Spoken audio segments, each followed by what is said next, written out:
You are watching Access LaPorte County, Channel 97. Coming up next is the April 23rd, 2024 meeting of the LaPorte County Regional Sewer and Water District Board. You can find more information for this meeting by visiting www.accesslaportecounty.org. Okay, going to call the meeting of the LaPorte County Regional Sewer and Water District to order for April 23rd, 2024. Can we please salute the flag? Pledge allegiance to the flag of the United States of America and to the republic for which it stands, one nation, under God, indivisible, with liberty and justice for all. Okay, roll call. John Carr. Here. Marcella. Here. Jerry. Here. Mitch. Here. Mark is not here. Amanda. Here. Okay, minutes from March 26th in your packet. Did you get a chance to look at them?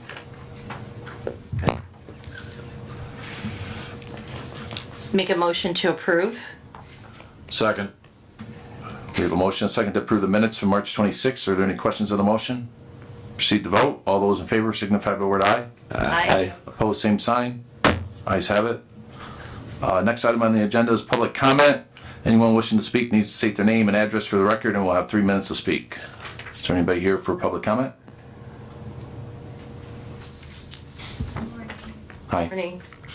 My name's Christina Soder. My husband is Nick Soder. We live at 212 West Mechanic Street, Rolling Prairie, Indiana. We're here today to follow up on the request for the generator at the unit on Oak Street in Rolling Prairie. I'd also like to thank you for doing E. coli and coliform test. I was present for 2 of the samples taken. I did notice maybe some discrepancies in how they were taken. One of the baselines, the gentleman used a shovel and actually removed the topsoil and got underneath where the contaminants incubate in the soil. And then for the other, where the spill had happened at the control site, he just kind of flicked the topsoil off and then took it. So I would like a third party to take the sample, somebody that doesn't work with the city regularly, and I sent Jerry the information. He said he was going to send it email to EMSL. There's also Hoosier Micro Labs in Muncie, and then I see there's a Elkhart and BioServe, who also does soil remediation and testing, investigations, and sorts like that as well. Any reports on the generator? We're going to discuss it today, probably. Yep. Yeah, it'll be discussed today. I see that it says there's a minute meetings attached. Is there somewhere there's a copy that we may You have? can go online after this meeting. They'll be published. They don't get published on the website until after they're approved by the board today. Okay. They're always a month behind that way. Okay. Thank you. Okay, thanks. Anybody else under public comment? Anybody online? Zoom? GJ? Okay, hearing none. Moving on to report, Steve Carter, Claims and Finance. Well, financials for the month ending March 31st. Hudson Saugony had $2,371,774.28 as an ending balance. Receipts for the month: interest income of $10,216, disbursements of $50,608.07. For Rolling Prairie, we had an ending balance of $217,892.40. We had a transfer of receipts from Rolling Prairie to the toll road from a deposit from the previous month of $28,000 some odd dollars. That's why it's showing negative. And then if you look at toll road, you'll see a double deposit for the month. So it's a correction of a deposit from the previous month, so it looks a little funky, but year to date you're at $71,996 in receipts. for Rolling Prairie. Of the balance in Rolling Prairie, $176,228 in the O&M fund, $65,16 in the debt service reserve account, and $35,147 in the bond and interest account. For toll road, again, receipts of $56,977, disbursements $17,173, interest income $1,821, ending balance for the month $493,858. Of that amount, $350,803 is in the improvement fund at Hoosier Fund, and the balance of $143,055 is in the Horizon checking account, which is your O&M fund. For claims, we have claims $66,455.42.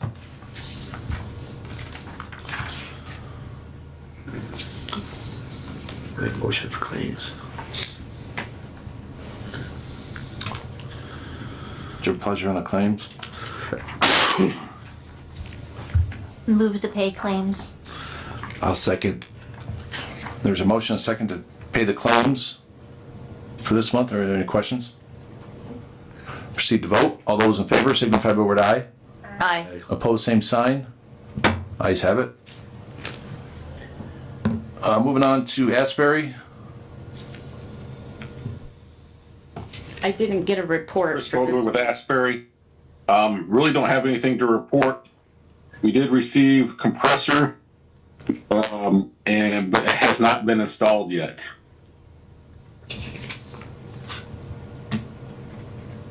Compressor. Okay. Anything? Chris, we had an issue with an E1 pump. They pulled it out and replaced it with one of ours, and we need to swap it. So Will was going to run out to the treatment plant. Are they in the back, spare pumps back in the compressor area?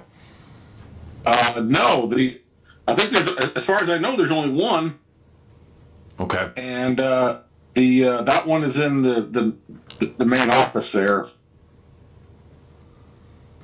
All right. Sounds good. When does he need to come and get that? Well, we had spare on hand where we've got the same pumps, and we got a report last week, I guess it was. I think Jennifer called us and said there was an issue with a pump, and I think I'm not sure what the problem. We've had a series of problems with those pumps with level switches failing, and I think that was the problem, but I'm not sure. Okay. Yeah. Anyways, the pump's in there. I can make sure I'm there, or whoever you send, make sure they have a key. Right. Yeah, I think we got keys to the building. I was trying to remember if we got a key to the gate. I think we do. I think we're all good. Okay. All right. Thank you. Yep. Thank you. Okay. Anything else for Chris? Okay, moving on to JPR. Billing, collections, liens, permit. Nothing more than what I put in your report for the end of the month information. If you have any questions? I don't think so. Saw that.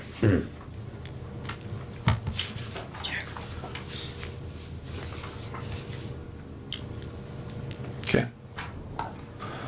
Moving on to phase 2 update. Dan Boyd? All right, thanks, guys. As you see on the agenda, the first item regarding PER amendment number 4, that was submitted a couple months ago to SRF. I did get some feedback from Amanda with SRF on it. She was basically just looking for a proof of publication and everything, so I don't think they're going to have any comments on it, and I'm expecting an approval here pretty soon. I'll bet you before the next meeting we have it. So we'll be able to move forward with engaging B.L. Anderson on those improvements at the 350 East and Hatfield stations.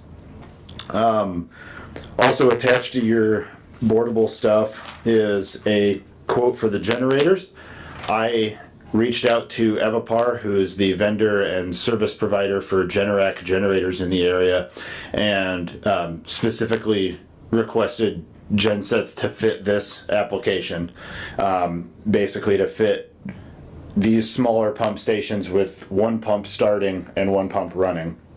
And what we got was a quote for I believe a 32 kW Generac generator for 20,000 roughly each in equipment only. That 20,000 does not include labor.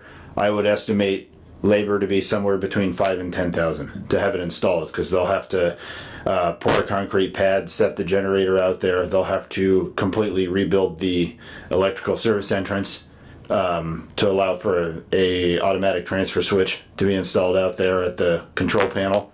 So that being said, if 4 generators were to be installed at the 4 pump stations at Rolling Prairie, you'd be looking at north of $100,000. And my personal opinion is that the 4 generators, the 4 pump station sites all already have standby generator receptacles that are compliant with the city of LaPorte's portable generator that Jerry has, to be able to, if there is a call out, you can go out and pump the station down.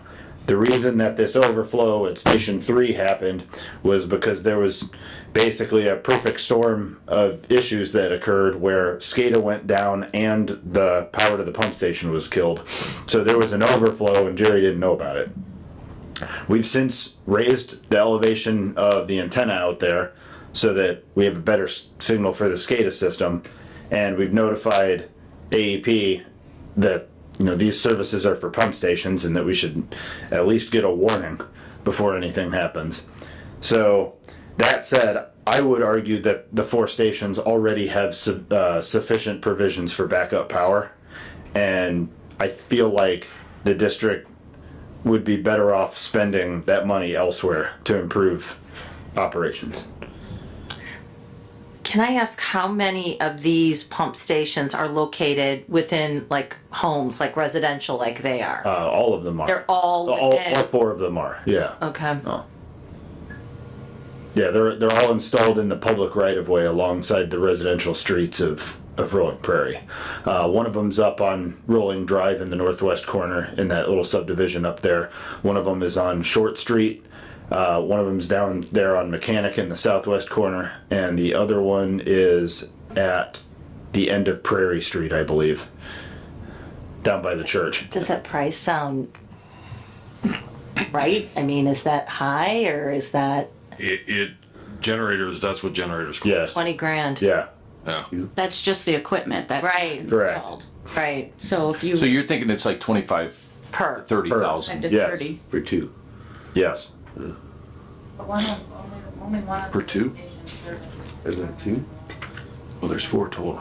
Yeah, but here's The other lift stations are not on the bill no heavy contributor, so it's not even all of them. at Oak Street. This is Quotes. One for the tavern. this is a transfer switch. And you were going to give us a price on the one that you guys had left over, right? Is this the price on the generator, or you guys don't have the generator? I'm not confident that the one we have left over is an appropriate fit here. Okay. Okay. Yeah. Did you hear what What? they said that their pump station is low? Did you say it's lower? Bottom elevation of all the town, and we have a heavy contributor, the Little Tavern too, is on there. Could you come up to the mic, Yeah, maybe? sir. Yeah, ours is at the lowest point in Rolling Prairie, and it also has a heavy contributor, the Tavern, which if in a perfect storm, I mean, we're the ones that pay dearly. We've been robbed of our quality of life and our security to go outside with our children.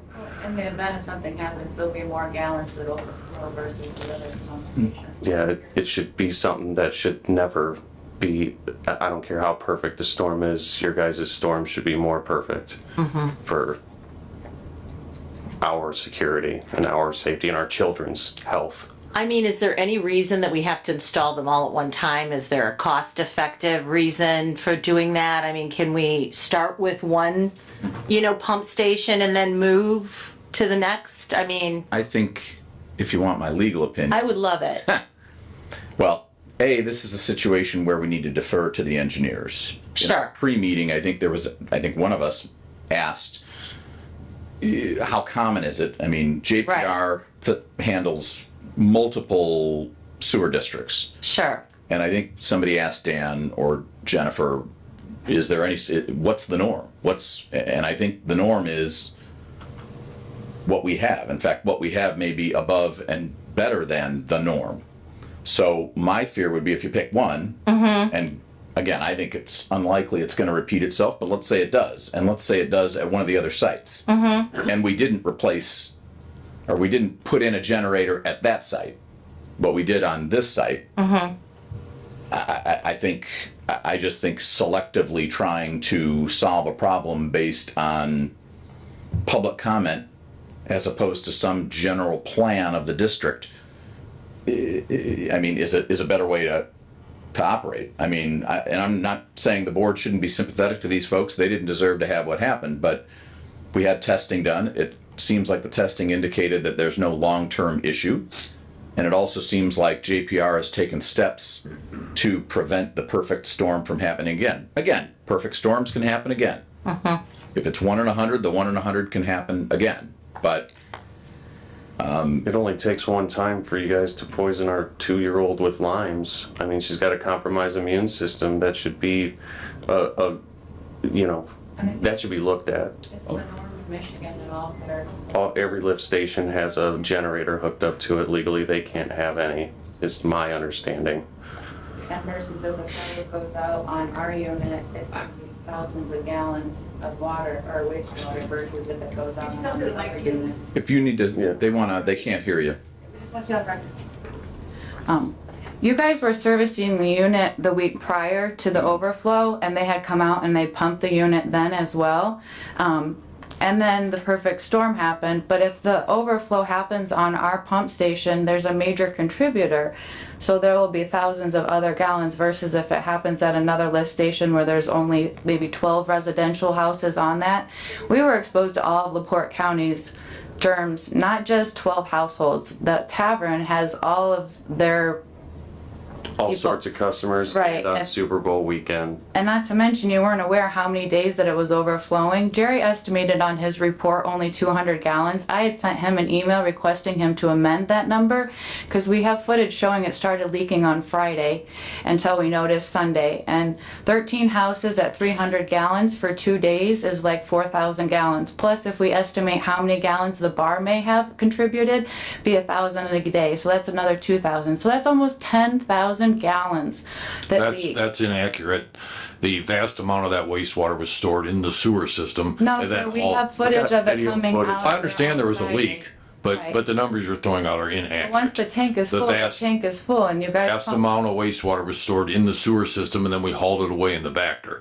So But- I agree there's a leak, and you're probably right. It's probably more than what I estimated. Might have been another 100 gallons or 200 gallons. I don't know. But the vast amount of wastewater was hauled away From and our treated. previous When the tank meeting- is full, where does the water go though? It's stored in the sewer system. But And there's then when more the that's sewer system's contributing full, to it then the where does it entire go? time. Right, and the sewer system fills up, the manholes fill up, the And then it pipe fills up. overflows. We It's have those- footage. you can of store thousands of- geysers coming out of the manhole. I'm not arguing there was a Not to leak. mention that you guys were out there the week prior and came out and pumped it the week prior because there was issues. There was like 5 or 6 vehicles every day out there servicing that unit the week prior. There was a strong chlorine smell, and at that time there was still, I know, it smelled like a pool area. I walked out and it burned my eyes. And I was just like, look at the, I don't know what the that would've been situation us. was. But you guys were out there pumping the week prior and there was still snow at that time. So I wouldn't have been able to tell if you made a mess when it pumped. I would like to request that we are notified by email with a picture with a date stamp. Anytime that you guys need to come out and pump that manhole, I want proof that you did not leave a big mess in the road. I have, like I said, I have children. I can't be there to watch it every day, all day. I don't know when the pump switch fails, if you have problems with your pumps. I can't keep track of that constantly. And if it rains, how do I know if that's sewage or if it's rain? I don't know if you come out and pump the station. And when you came out and pumped the station that time, I have pictures. You left a giant mess. I didn't have time to print them off to bring them to you today. I'll print them off and bring them next time. I'll print off the cleanup efforts because you can clearly see 20 feet into our yard the gray matter that they power washed into the sewage when they did it. You can see the fresh snow, and then you can see all the gray matter that was power washed into our yard. They also power washed the top of the manhole cover before they put it back on into our yard, and they rinsed off. How do their I know brand when new my pump kids are truck going to be before safe or they not? If you guys are having issues with these pumps and we're at the the bottom of the All right, hill, if- there's a major contributor. I don't know. I want an email notifying me when you work on this unit, because my kids, I mean, I understand, ma'am. parasites right now. They got the rotavirus. They got parvo, slap cheek, where your cheek gets all red and you get hives. We're dealing with a slew of health right now. I mean, the whole month of February and March was nothing but puke and poop for a month and a half straight. In my car, in our bed, A in our house, 1-year-old, a changing 3-year-old, sheets. and a 5-year-old. It was terrible. Absolutely terrible. I want to know when the unit is serviced, when there are possible contaminants, and I want to ensure that who is checking you to make sure you're doing the job. Because it's RSD, is a rural sewer district, but the county owns it, but the city maintains it. So who do I have to go to make sure that I'm notified when you guys service this unit? Because my kids are there. Our property is on both sides of the manhole. It's a street that goes through our property, and then there's the easement where the unit is. Unless you ingest sewage, you don't get sick. So when we're there servicing it, Falling we're not down spilling on the sewage ground. after I wonder we're how One it does and like three, the they're- trip where she falls in her face and she They're- falls. you they're- know. We've tested the dirt and it showed it's safe. If I can have a point of order, please. Public comment is closed. I appreciate you guys coming up and expressing your concerns, but we need to move on and address this generator item. I apologize. I want to make sure the Soders understand one other thing also. I mentioned earlier we improved the SCADA system at the station by raising that antenna. What that antenna does is when the liquid level in the wet well reaches a height of 6 inches below the gravity inlet coming in, now that's 5 feet down from the surface, that's when Jerry gets an alarm. So there, Unless he's not receiving signal, which he knew he wasn't receiving signal. well, that's why we raised the antenna. January 29th on, there was no SCADA report for that unit. I wanted to make sure you didn't think that it, like, How many- that he doesn't get an alarm until, How many gallons? There's no more public comment. This is not a trial. This is a board meeting. The board needs to make a decision. So we got a quote for 4 generators for all 4 pump stations in front of us. well, the quote's for one generator, but One. yeah. So I would ask that we could have a meeting, an executive meeting to discuss this. You know, That's a good idea. I would like to discuss this further. So if we could do that, you know, maybe within the next week or so. Yeah, I'll get that scheduled. Okay. Okay, thanks. Thank you. Moving on to Hudson Saucony. All right. In the attached design progress update, don't have much of an update since the past month. Just letting you guys know we are gearing up for permit submittals expected in sometime in May. So I will be wrapping up design of the wastewater plant improvements in the next month, and we'll be doing a thorough peer review of the contract A and B for phase 1. That's the Saucony Lake pump station and collection system. I'll be doing a thorough review of those before we submit for permits in May. Otherwise, we are continuing to meet with property owners on Saucony Lake to discuss grinder station placements, holding off on the Hudson area until we have funding secured for that. Yeah. And regarding the income study, we are still waiting for SRF's guidelines on how to conduct that. How's funding going on Saucony? How's it going? Yeah, what's the only update on that? On what? On Saucony Lake? I'd have to have. What do you mean? How's what going?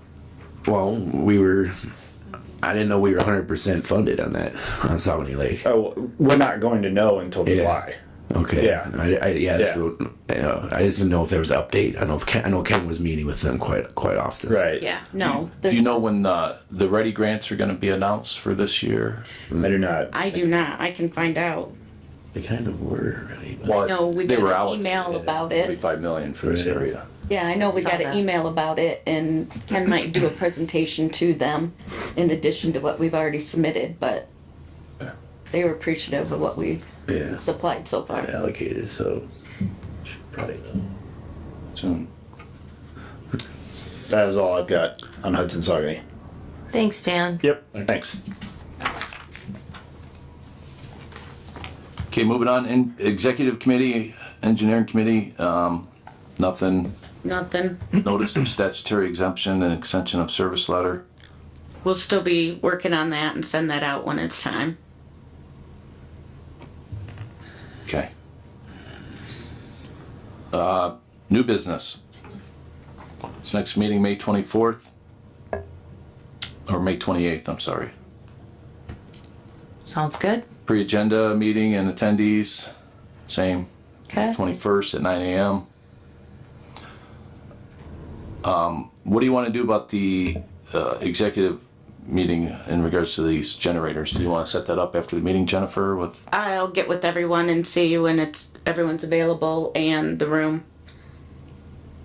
If we're gonna do it by Zoom or how we're gonna do it, but yeah. That would be great. Might be easier to set it up via Zoom. Yep. Yeah. This room just, Yeah. I mean, for that, it's group, it'll be 4 or 5 or 6 people. There is one more item, purchase agreement closing for Rukavina property. Trying to schedule that for next week, and we'll have to wire the money for that you guys agreed on the purchase agreement last month. Mm-hmm. So I'm working on that. So what are you gonna need from us? Like me and Marcy to wire the money, or? Someone will have to wire the money once I get the instructions from Meridian. I'll be contacting them. They won't email it or anything, so. The purchase price, I think, is $10,600 total, because it was $10,000 and they want a reimbursement for their attorney's fees. Right. And in Indiana, anything $10,000 or above for any type of real estate closing has to be wired. They won't take cashier's check, or just has to be wired, so that's how it's Okay. gonna have to get there. So what about closing? Do we need to attend that, or? Well, I mean, I don't think so, but I will find out from Meridian. Meridian, I will tell you, from the rest of my practice, is really accommodating in terms of remote closings. Okay. Or I think this closing was it going to take place in Elkhart or South Bend? I think it's LaPorte office, what they wanted. But I mean, it could just be John or whoever is signing on behalf of the district. I think when you're the buyer, I don't think there'd be anything that would have to necessarily be notarized. So I think they could probably do DocuSign or some other e-signature. But Jennifer will let you know. But they're really easy to deal with. Yeah. We did discuss we probably should have a motion to go ahead and wire the funds to Meridian. I make that motion. Second. So we have a motion and a second to wire $10,600 correct to Meridian for. And then you guys will just let us know when. Yep. Tentatively is scheduled for Tuesday morning at 11 a.m. at Meridian in LaPorte. Okay. But I'm still working out with Meridian, and Let me ask you. I started yesterday. I don't remember the purchase agreement. In addition to the purchase price, was it our responsibility to pay for any of the closing costs that Meridian is going to charge? Because then it might be more than. Oh yeah, You know what I mean? I might recommend 11. let's play it safe and make it 12. It won't be 12. Up to 12. Up to 12 though. Just to, I would hate to have somebody question it when we approved 11.5 and it was 11.6. So just make a motion to amend that, not to exceed 12,000. Great. Second. We have a motion, a second to amend the motion not to exceed 12,000. In a second. Jerry. In a second. Jerry second. Yeah. Okay. Proceed to vote. All those in favor signify by word aye. Aye. Opposed, same sign. Ayes have it. Rate ordinance. That is still in my world. I didn't get it completed, so I will do my best so that I'll have kind of whatever comments I have before the May meeting. Okay. And I'll probably need to send it over to Steve too, because I think there's actual money issues that I'll probably need a little bit of guidance on. Okay. Engagement letter from Steve. Everybody Yeah. look. Barry, did you take a look? I did. It looked fine to me. It looked very similar to the prior engagement letter that we had with Steve, and kind of like every other engagement letter that most professional firms use. Okay. So I have no problem with it. We need a motion to approve it. I'll make a motion to approve. Second. We have a motion. Sorry, I must have breathed a little bit. We got a motion and a second to approve the engagement letter for Cronin Associates. Any questions on the motion? Proceed to vote. All those in favor signify by word aye. Aye. Aye. Opposed, same sign. Ayes have it. I'll make a motion to adjourn. Second. We got a motion and a second to adjourn. Any questions? Proceed to vote. All those in favor signify by word aye. Aye. Opposed, same sign. Ayes have it. Meeting adjourned at 9:30 a.m.